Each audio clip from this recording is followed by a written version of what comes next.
Mga kapuso, nagsisimula na ang kabi-kabilang Christmas parties. May pang-exchange gift na ba kayo?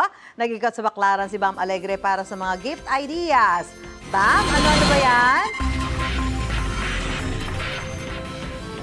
Susan, good morning. Baklaran Day muna, first Wednesday ng Disyembre. Kaya marami yung pumupunta rito sa Baklaran Church, dito sa National Shrine of Our Mother of Perpetual Health. Pagkatapos ng misa, tara rito sa Baklaran Market kung saan maraming tipid hacks para sa nalalapit ninyong monito at monita.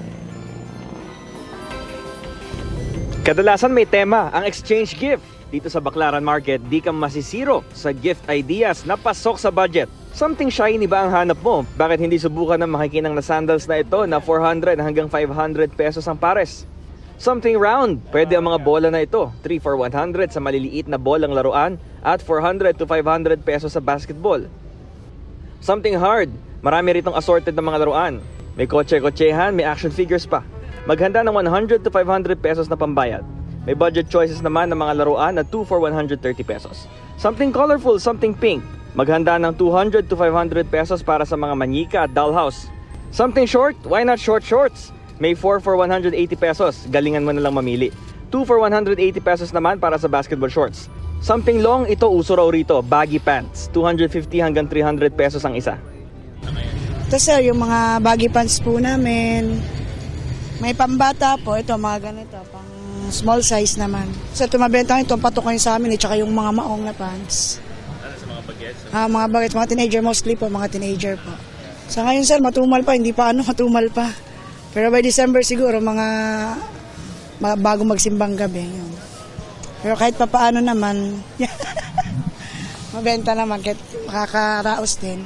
Para hindi makaabala sa daloy ng trapiko sa lugar, nakaantabay ang lokal na pamahalaan para tiyakin na hindi sasapaw sa sidewalk ang mga nagtitinda rito. Dapat po 6 a.m. mula na sila, nakaligpit na. Tapos may task force po tayong mag-maintain doon na pagbabawalan sila na bawal sa kalsada. Pero sa gilid pa rin lang? Pwede po sa pader po, tapos mga gilid. Bawal po sila lumagpat sa ano. Tapos pag alas 5, paano po nangyari? Sa alas 5 ng hapon naman, pwede naman po. Pero hindi po rin sila pwedeng humarang ng daanan ng sasakyan. Lalo pag Wednesday. Salamat po. Susan, schedule ng misa. Ongoing ngayon yung novena at merong nakatakdang misa ng 7:45 a.m. at meron din ng 10:45 a.m. Ito ang unang balita mula rito sa Baklaran Church, Bam Alegre, para sa GMA Integrated News. Gusto mo bang mauna sa mga balita? Mag-subscribe na sa GMA Integrated News sa YouTube at tumutok sa unang balita.